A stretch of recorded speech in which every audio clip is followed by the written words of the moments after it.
Dear listener, yes, spring is here. Spring has sprung, and that means it's time for you to check out the Politicrat Daily Podcast online store at the-politicrat.myshopify.com for the exclusive spring spectacular collection. It's got everything you want. T-shirts, sweatshirts, long T-shirts, mugs, pens, tote bags, and so much more. More merchandise being added on an almost daily basis. I think you'll really love what you see. Colors, bright and sharp, logos and designs, all available now and designed by yours truly, Omar Moore. So please, now that spring has sprung, check out the Spring Spectacular Collection at the Politicrat Daily Podcast online store. The address, the-politicrat.myshopify.com. Buy now. Thank you.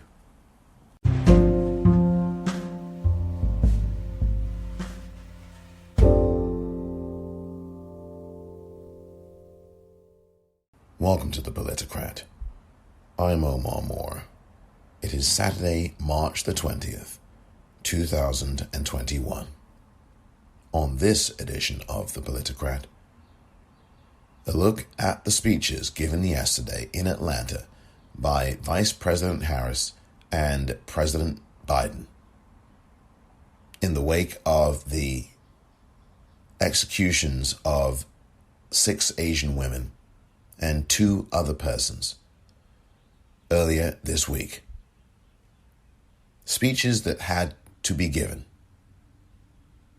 What happens next? That coming up right after this.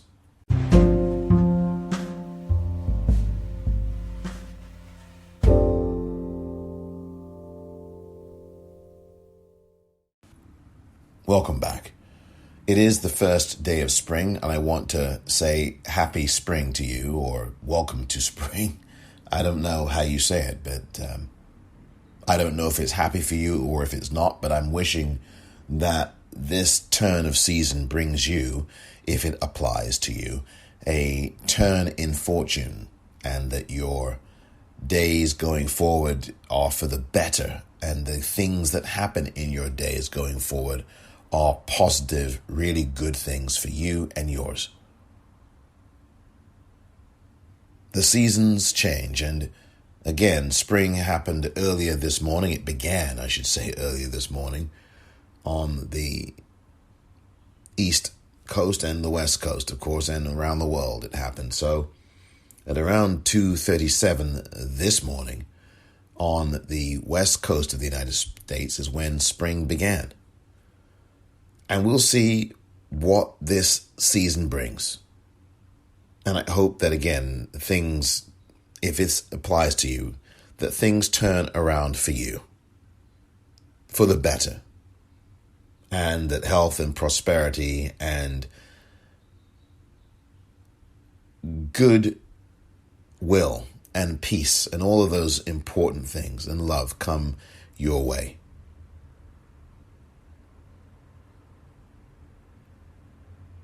So, obviously, here in the United States, we've seen a lot of things go on this week. I think, by and large, before I get to the main topic, I think that President Biden had a good week this week. Obviously, there were some things foreign policy-wise that have not been good. I think Tony Blinken and some of the things he's been saying over the last few days give me a lot of pause. Tony Blinken is the Secretary of State in the United States, what I would call him a neoliberalist,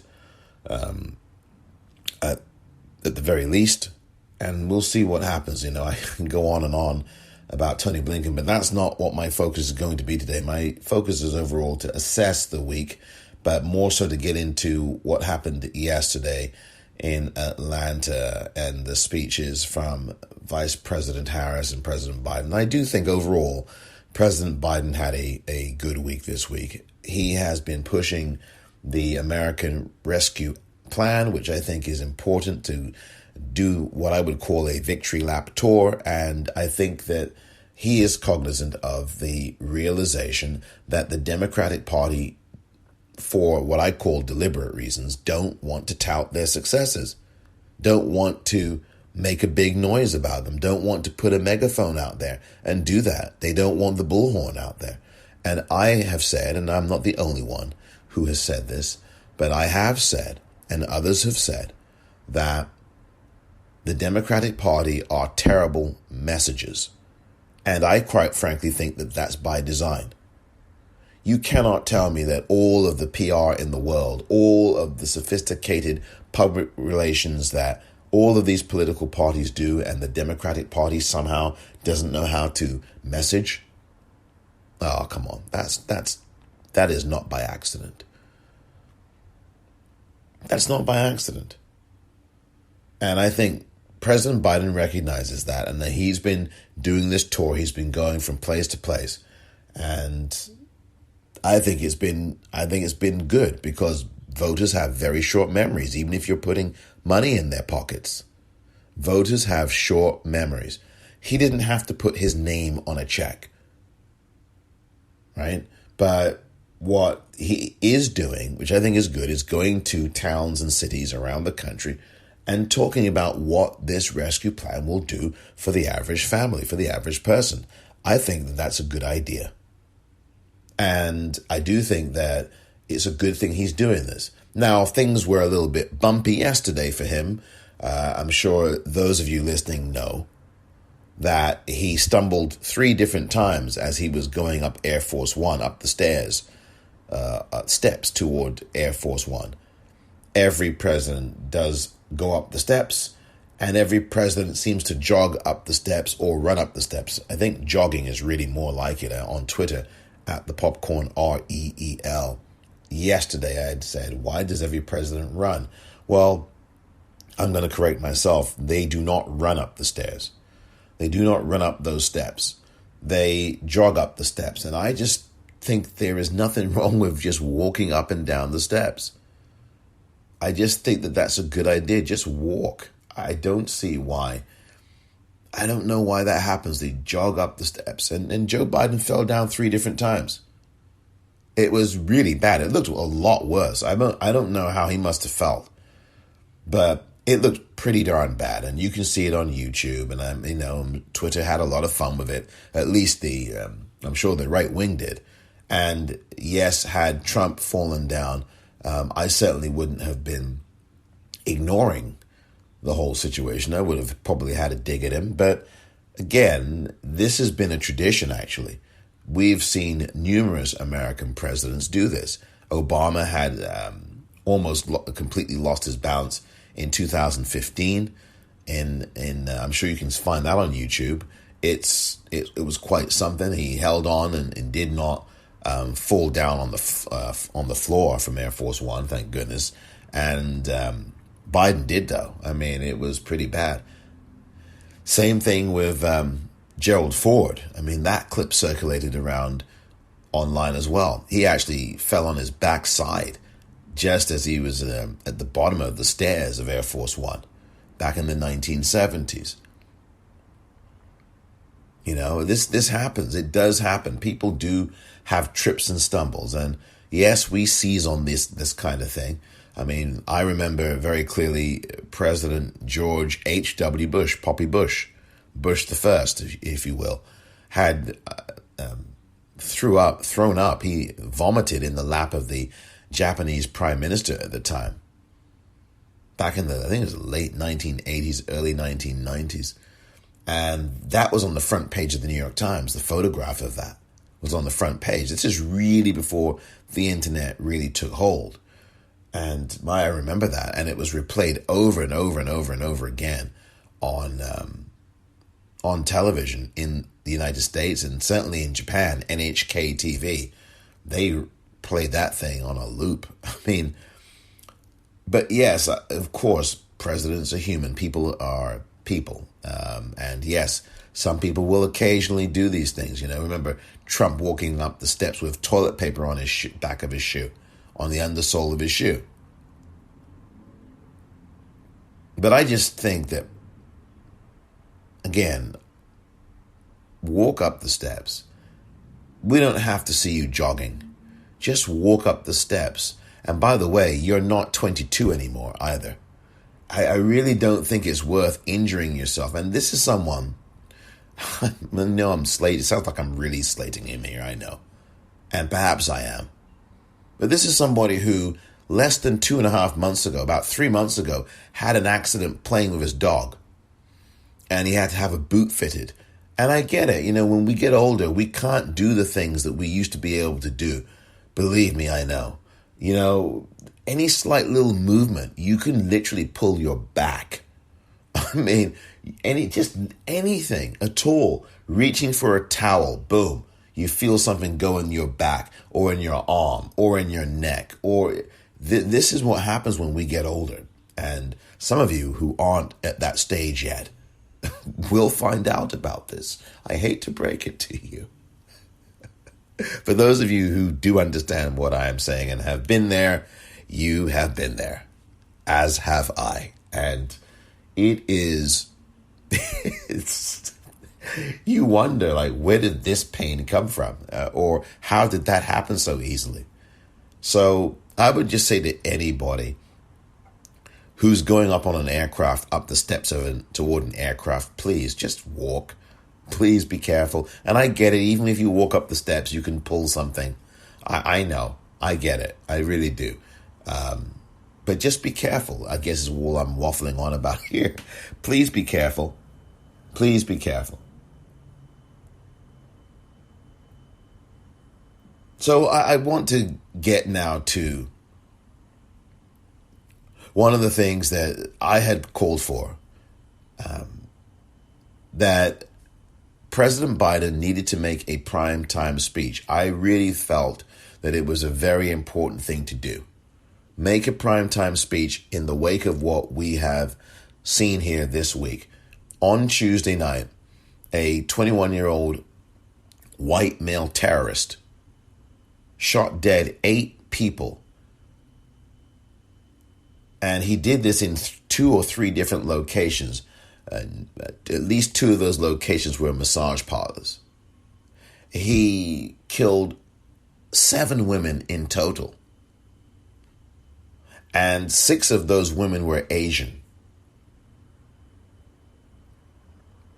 And in the wake of this massacre of Asian women, even more attacks have happened against Asian people, elderly or not.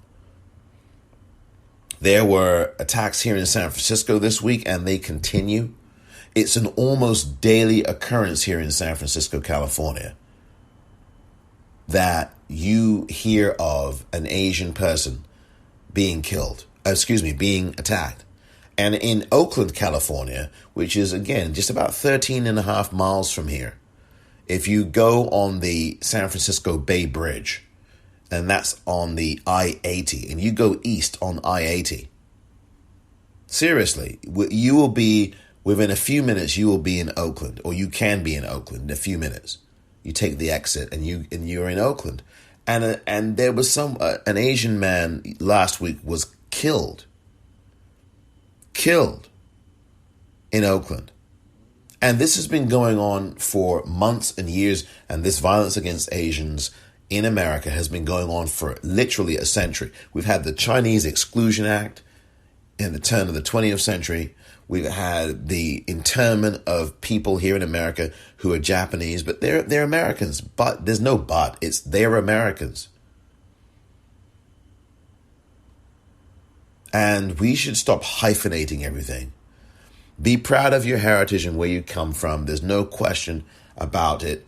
And you should be saluting people of any kind of group. But all this hyphenation and all the, you don't see Italian. I mean, yet barely does it get mentioned. Irish American, Italian American. I mean, occasionally, but African American is that's always again the hyphenation. But again, be proud of who you are and where you're from. But I just think that all of these kinds of things serve to otherize people, And as I said yesterday, we need to welcome everybody. All of us must be welcomed. And there must be a culture of welcoming rather than after these vicious attacks and killings happen, oh, now you're going to do things at the back end.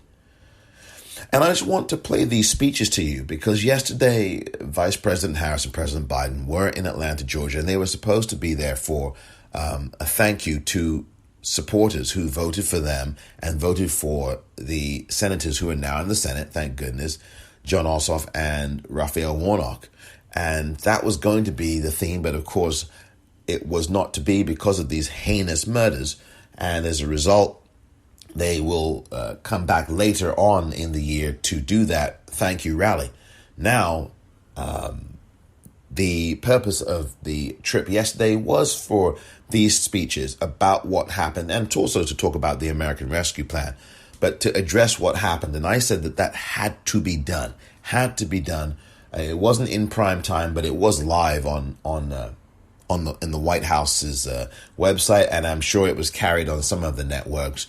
So the point is that it was done live, and you needed to hear from the president and the vice president. I'm grateful for her speaking as well, because this is really important. You've got to speak and set a tone from the top. And I really do wonder if President Biden is going to change the way he's talking about China, because I think that really should be looked at. Although, again, presidents will, in the courses of their duties, will be talking about countries. I mean, of course, what Biden has said about Putin, and he's not wrong about that, calling him a killer, not wrong. It's the truth. We know that everybody knows, including Putin, that he's a killer. Putin knows that Putin is a killer. That's not news. It's, again, the climate and the rhetoric. I wonder if people are talking with President Biden about that, because a reporter a couple of days ago, I think on Wednesday, had asked the press secretary, Jen Psaki, an Asian reporter, he had asked her about this. Well, don't you think the rhetoric, shouldn't that be looked at, what Biden's been saying about China lately? And I thought it was a really good question to ask. And Psaki had essentially said, well,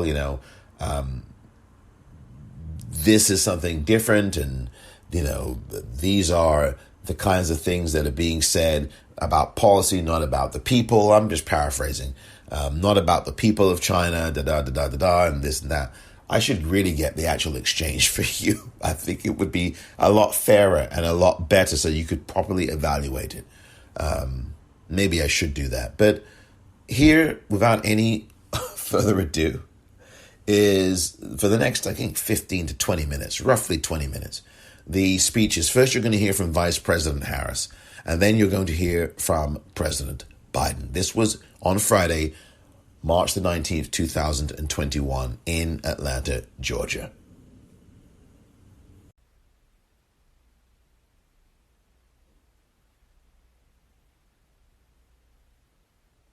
Good afternoon. Over the past week, the President and I have traveled across the country to mark the passage of the American Rescue Plan, to tell the American people about how 100 million checks are on their way, about how 100 million vaccines have now been administered. Big news, good news. And we plan to come down here to Georgia, to the place that made it possible, to share that information. And then Tuesday night, we learned that 8 of our neighbors were killed in a heinous act of violence. Violence that has no place in the state of Georgia or in the United States of America. And we were reminded, yet again, that the crises we face are many, that the foes we face are many. As the President and I discussed with our AAPI community in a meeting earlier today, whatever the killer's motive, these facts are clear. 6 out of the 8 people killed on Tuesday night were of Asian descent. 7 were women. The shootings took place in businesses owned by Asian Americans. The shootings took place as violent hate crimes and discrimination against Asian Americans has risen dramatically over the last year and more. In fact, over the past year, 3,800 such incidents have been reported, 2 of 3 by women. Everything from physical assaults to verbal accusations. And it's all harmful. And sadly, it's not new. Racism is real in America, and it has always been. Xenophobia is real in America, and always has been. Sexism, too. In the 1860s, as Chinese workers built the Transcontinental Railroad, there were laws on the books in America forbidding them from owning property.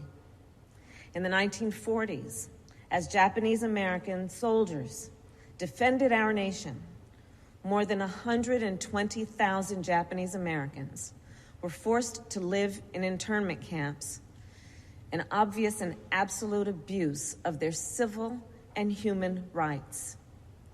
Asian Americans have been attacked and scapegoated. People who are perceived as Muslim know what it was like to live in our country after 9/11. For the last year, we've had people in positions of incredible power scapegoating Asian Americans. People with the biggest pulpits spreading this kind of hate. Ultimately, this is about who we are as a nation. This is about how we treat people with dignity and respect.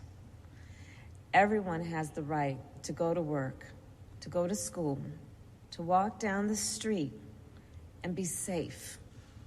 And also the right to be recognized as an American, not as the other, not as them, but as us.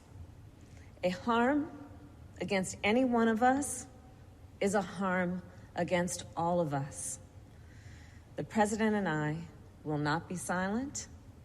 We will not stand by. We will always speak out against violence, hate crimes, and discrimination wherever and whenever it occurs.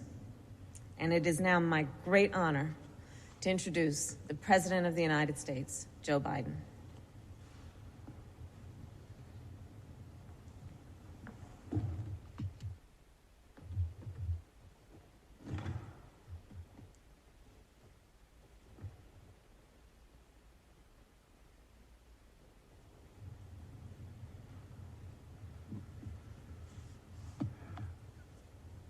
Thank you, and good afternoon. Sorry a little late, but we had an opportunity to meet with leaders of the AAPI community downstairs, and it was heart-wrenching to listen to them. As many of you know, we originally planned to hold a car rally to thank our supporters. But given the events of the recent days, we didn't feel it was appropriate. So we canceled that rally. But we want our supporters to know we'll come back and hold that rally another trip. But today, we want to speak about something else. I said from the beginning of my campaign for president that we needed to come together, that we needed to unite as one people, one nation, one America. I said in my kickoff speech in Philadelphia, I said that very same thing when I spoke at Gettysburg. I said that in my inaugural address. And I believe with every fiber on my being, there are simply some core values and beliefs that should bring us together as Americans. One of them is standing together against hate, against racism, the ugly poison that has long haunted and plagued our nation. The Vice President and I, as I said, met a little bit earlier, just before this, with leaders from the Asian American community here in Georgia. We talked about Tuesday's mass shooting, about another example of public health crisis of gun violence in this country. 8 people killed, 7 women, 6 were of Asian descent. All fellow Americans, Each one of them we mourn. Their families are left with broken hearts and unanswered questions. And the investigation is ongoing, and the Vice President and I are being regularly updated by the Attorney General and the Director of the FBI, working closely with Governor Kemp and Mayor Bottoms and local officials. But whatever the motivation, we know this. Too many Asian Americans have been walking up and down the streets and worrying, waking up each morning the past year feeling their safety and the safety of their loved ones are at stake. They've been attacked, blamed, scapegoated, and harassed. They've been verbally assaulted, physically assaulted, killed. Documented incidents of hate against Asian Americans have seen a skyrocketing spike over the last year, let alone the ones that happened and never get reported. It's been a year of living in fear for their lives, just to walk down the street. Grandparents are afraid to leave their homes. Small business owners targeted and gunned down. Attacks on some of the most vulnerable people in our nation, the elderly, low-wage workers, and women. In fact, Asian American women suffered twice as many incidents of harassment and violence as Asian American men. We're learning again what we've always known. Words have consequences. It's the coronavirus, full stop.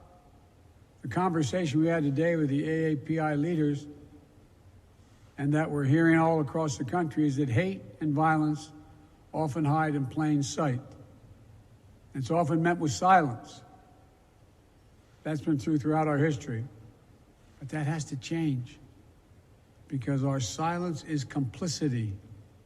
We cannot be complicit. We have to speak out. We have to act. In my first week in office, I signed an executive order directing federal agencies to combat this resurgence of xenophobia.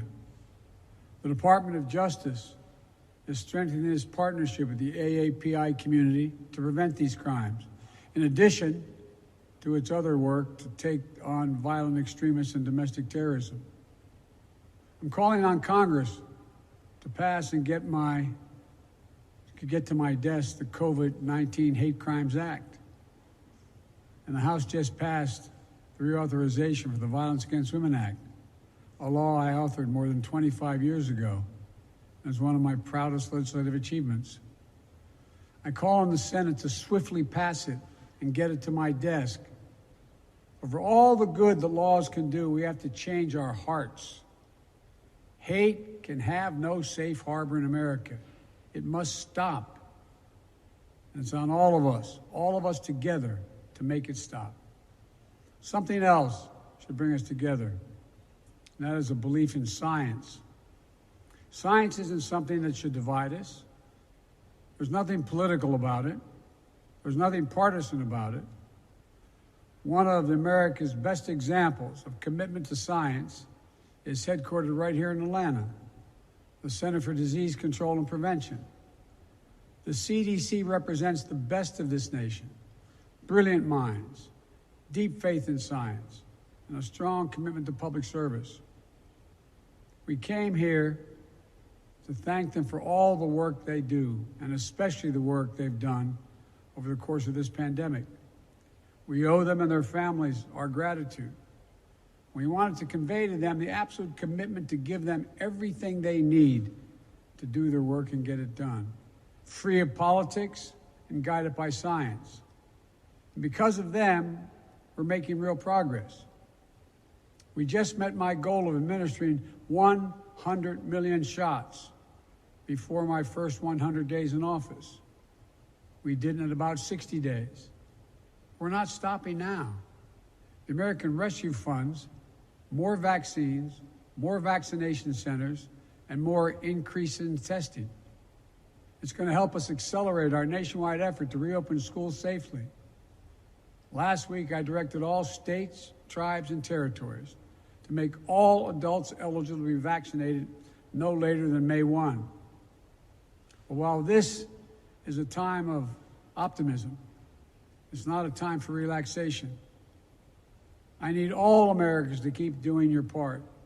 Wash your hands. Stay socially distanced. Keep masking up as recommended by the CDC.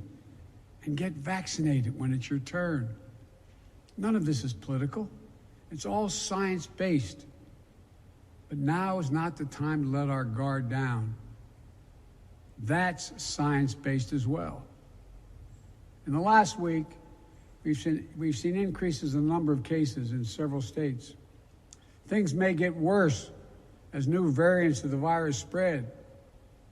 That's why we need to vaccinate as many people as quickly as we possibly can, because it's the best thing we can do to fight back against these variants. We have to beat this virus. We have to, and we will. But we'll do it by setting aside politics and embracing science. Another subject, the right to vote. That should bring us together as well. But it now divides us. This is a democracy. The right to vote is fundamental. The fact that there was a record turnout in America in the last election, in the midst of a pandemic, should be something we celebrated, not attacked. The fact that you held a free and fair election in Georgia that stood up to recount after recount, court case after court case, is something you should be proud of. The fact that your poll workers, your election workers, your volunteers, your local officials, your state officials, your courts stood up to the immense pressure with character and honesty and integrity helped save our democracy. And this country will long be grateful for it. But as this state, home to Martin Luther King and John Lewis, knows better than most, the battle for the right to vote is never, ever over. And it's not over here in this state of Georgia. So we're in a fight again. It's a fight we need to win. Because if anyone ever doubted that voting matters, Georgia just proved it did. If anyone ever wondered if one vote can make a difference, Georgia just proved it. 11,779 times. And if anyone ever wondered if voting can change a country, Georgia just proved it can. Because when you elected 2 new United States senators, you made it possible to pass the American Rescue Plan. Landmark legislation will not only meet the emergency we're in, but transform this nation. Starting with this, for those folks who either already have or will soon have $1,400 in their pockets, you can thank Senators Warnock and Ossoff. But for their votes, it would not have happened. What does that mean? It means 85% of the households in America will get that money. Here in Georgia, it means 88% of all adults and 88% of the children in this state will get that $1,400 as well. Just add it up. A typical family, 2 parents, 2 kids, earning $100,000 a year, each will get $1,400. That's $5,600 for that family that's in distress, trying to figure out how to pay their mortgage, pay their rent, keep food on the table. And that's not all. There's something called a child tax credit. What that basically means is you get a tax credit for every child you have. The American Rescue Plan expands that credit. It means that families of over 2 million children in Georgia will be eligible for an increase in that child tax credit of $1,600 per year, per child. And it's going to be delivered on a regular basis. So starting this summer, families with young kids will get $300 a month per child. This is going to lift 177,000 children in Georgia out of poverty. The American Rescue Plan expands coverage and reduces costs under the Affordable Care Act. So for a family of 4 earning $90,000 per year with insurance under the Affordable Care Act, they'll see about $200 a month off their monthly premiums. And for Georgia schools, The American Rescue Plan provides around $4 billion for Georgia's school children in grades K through 12 to help them reopen safely. And here's one of the biggest things for Georgia. Because of the American Rescue Plan, Georgia is now eligible for about $2 billion to expand Medicaid. What does that mean? It means another 500,000 Georgians will be covered all across this state with Medicaid that don't have it now.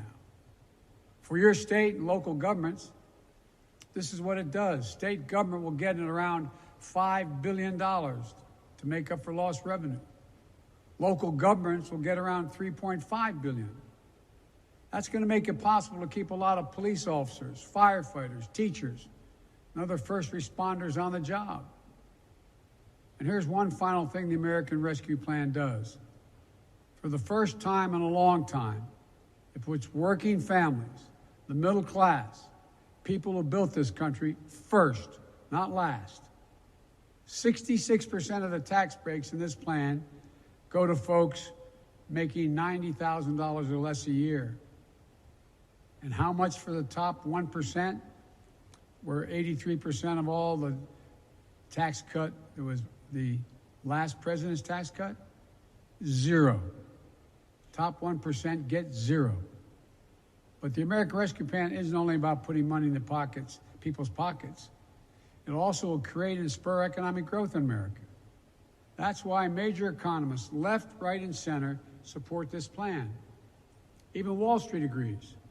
According to Moody's, this law will help America create 7 million new jobs by the end of the year. And we'll do it by rebuilding the backbone of this nation. The working people, the middle class, the people who built this country. It's about giving those people a fair shot for a change. It's about providing and proving to the American people that their government works and can deliver for them. Which brings me to my last point. The American Rescue Plan is a plan that brings America together and benefits all America. That's why so many polls show that over 70% of the country support it, including Democrats, Republicans, and independents. Maybe Republicans in Washington didn't vote for it, but the American Rescue Plan sure has brought the country together. And for me, that measure of unity, that's what matters. Let me end with this. There's so much we can do if we do it together.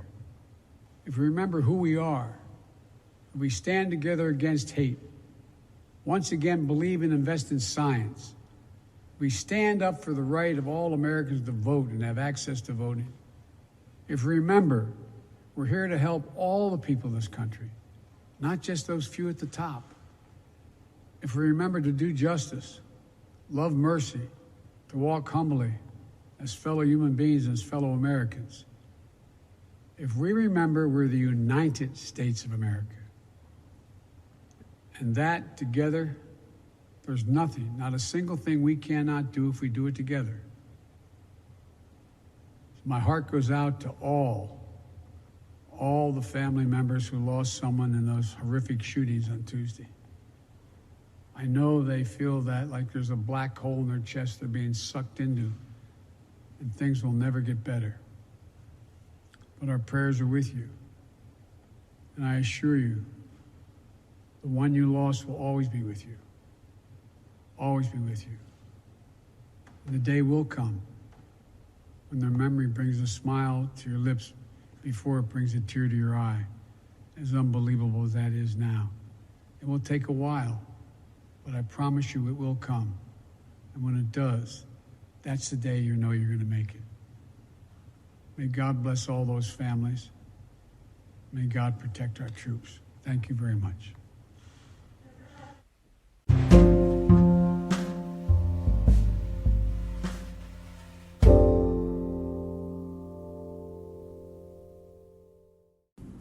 Welcome back.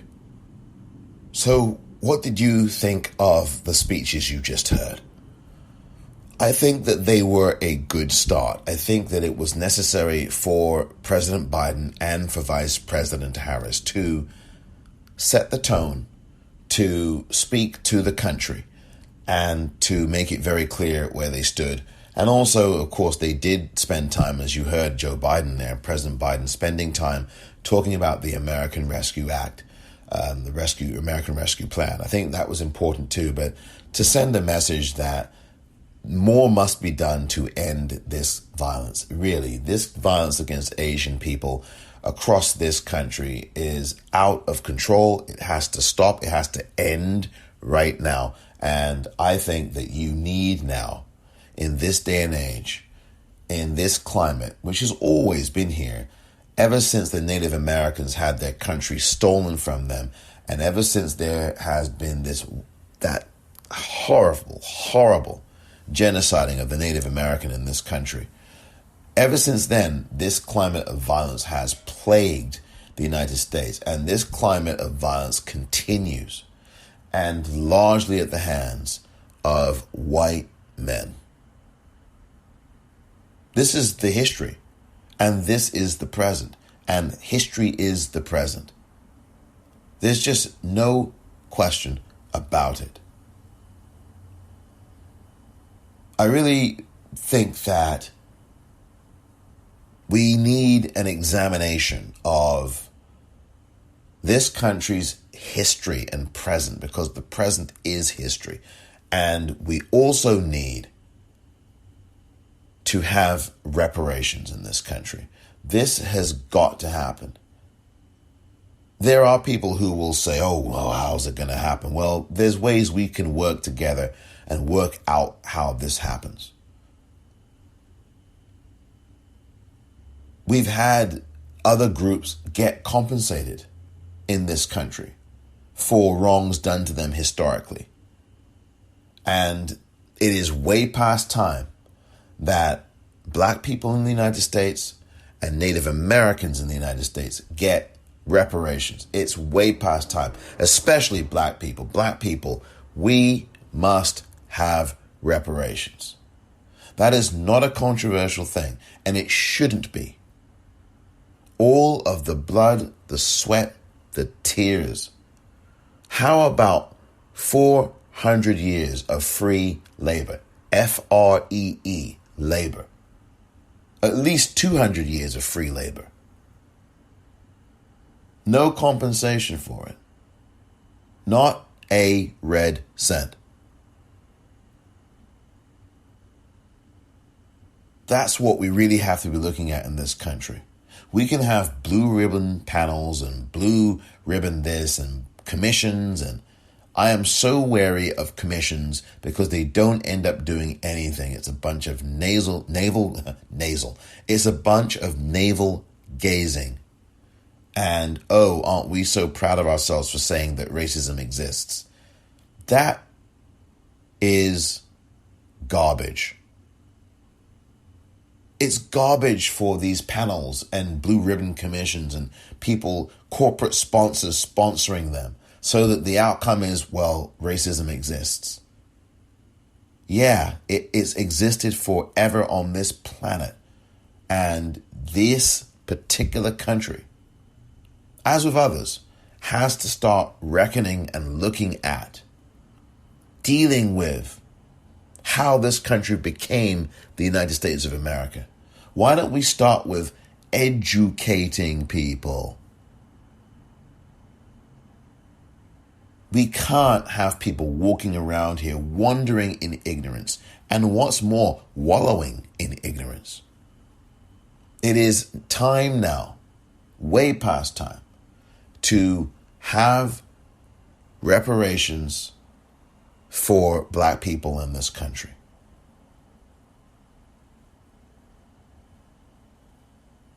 That must happen.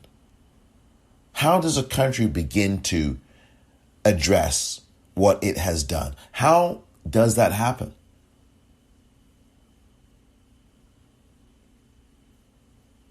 George Floyd's family last week announced that they had agreed to a $27 million settlement with the city of Minneapolis.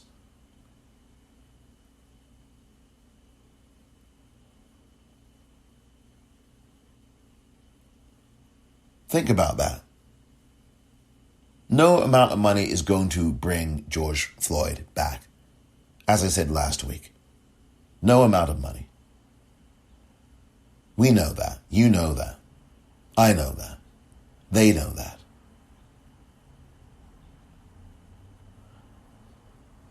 This settlement, the highest ever for a civil case from a police brutality case, although this was not police brutality, it was execution. It was an execution. Highest amount in a situation like that, paid out to a family. Breonna Taylor's family last August was awarded $12 million. In my view, there is no reason whatsoever, well, of course it's in my view, no reason why payments cannot be made to black people in this country. Is it going to be $27 million per family? No, that's not going to happen. All I am saying is that white people in America have had a 500-year head start. The wealth gap in this country between black people and white people is enormous. Enormous. It's at least 6 times think about this. White wealth in America is at least 6 times that of black wealth. Less than 30% of black people in America own their own home. Roughly 45 to 50% of white people in America own their own home. It may be a little bit higher than that. Opportunities for black people versus white people pales in comparison. I mean, black people do not get access to the opportunities that white people do in this country. Even with all of the things that black people have fought and died for up to this point in 2021, still there is a massive Grand Canyon-sized gap, chasm between black opportunities and white opportunities and the kinds of jobs. These newsrooms in 2021, as they cover the need for diversification and inclusion, are still overwhelmingly white. So you've got these 98%, 99% white newsrooms, lily white newsrooms, talking about diversity and inclusion and Black Lives Matter and what's this group talking about today? And their newsrooms are all white. All white. I mean, you're lucky even if you see a coffee person be black. I mean, the receptionist is black. And maybe the focus puller on the camera is black. Camera person. Maybe the news anchor might be black. But that's about it. The people making the decisions are white. The people making the decisions, the people hiring, the people making editorial content, the people picking the stories that you cover, they're all white. That's WHITE, not RIGHT. Look at all the sectors. And I did a podcast a few days ago about, is the society changing or is the status quo? Are the faces of the status quo that are in power changing? And if you listen to that episode, obviously I come to a very clear view on that.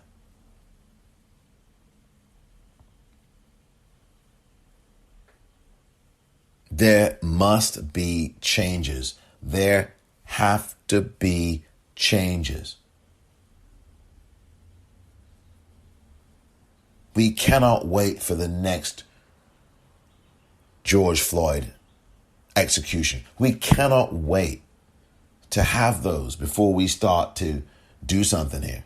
before the power structure does. We will have to put pressure on this structure, because you cannot survive like this as a country, as people. The humanity of the country is completely gone to the dogs. Whether you have a pet or not, the humanity in this country is non-existent. It's non-existent in places, not everywhere. But my goodness me, this violence against Asian people has been going on forever. And again, I remind you, all of this outpouring in reaction to when the execution of George Floyd happened, it was as if people were, again, it's mostly white people, what was the difference between what happened to him and what happened to so many other black people for centuries? What was different about this for you as a white person? There are many other of these murders of black people by police on videotape, available to the world. What was it about George Floyd? We have to have reparations in this country. We have to have reparations in this country. And again, violence against Asian people going on forever. And all of a sudden,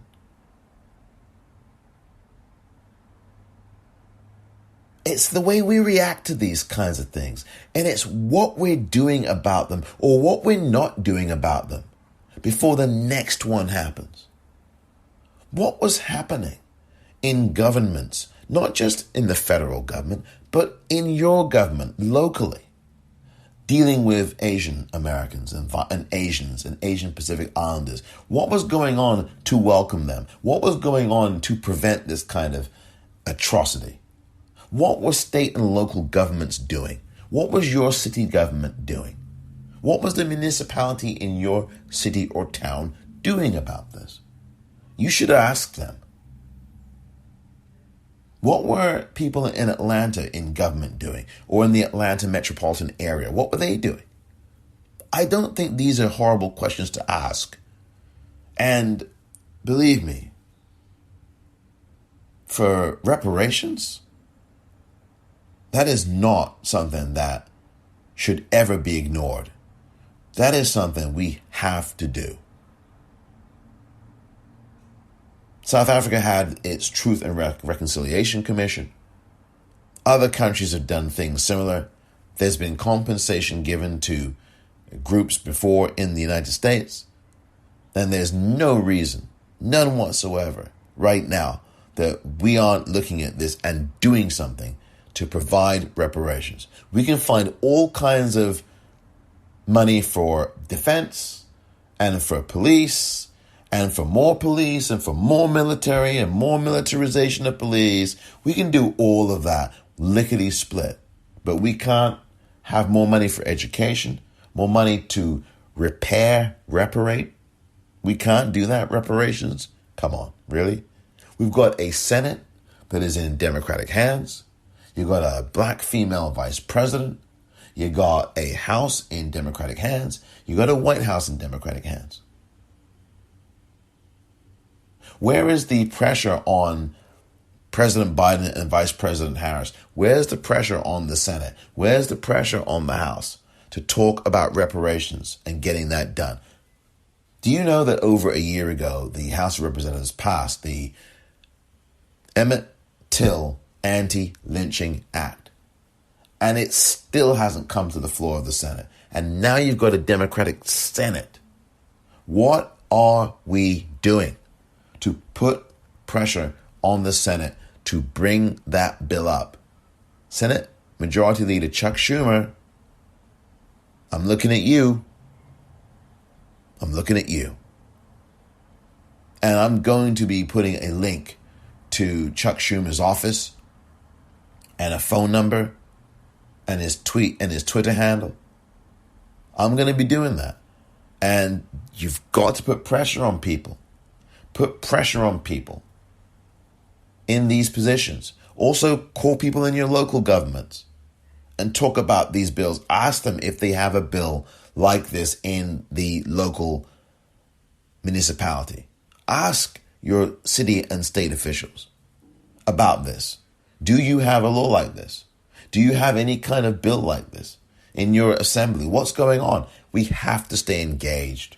Those are the solutions. We have to get engaged and we have to push the agenda. We cannot sleep. We cannot sleep. I'm telling you, these Republicans are absolutely focused on trashing everything. They're already doing it. What are we doing? What have you done? What have I done? Well, you have to answer that question, and I have to answer that question. And we really do have to ask ourselves what else we can do, or what else can we do? Because we can, I think, do things.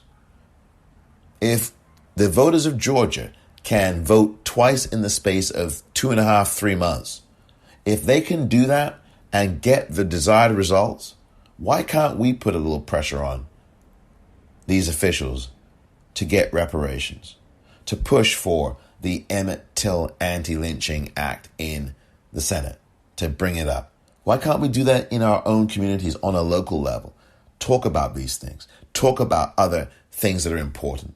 Talk about reproductive rights. Talk about all of these things that matter to you. That's why, as I kept saying earlier this year and late last year, what are the items on your list of things that mean the most to you? Pick 2 or 3 things that really appeal to you personally, that you have deep conviction about, and ask about what's being done. Research, ask what's being done about the issues that you care about, whether it's on the federal level, but particularly on the local and state level. I think that's tremendously important. We all, I guess I should say, we all have homework to do. And we should really start doing it right now. Thank you very much for listening to this edition of the Politicrat. I'm Omar Moore.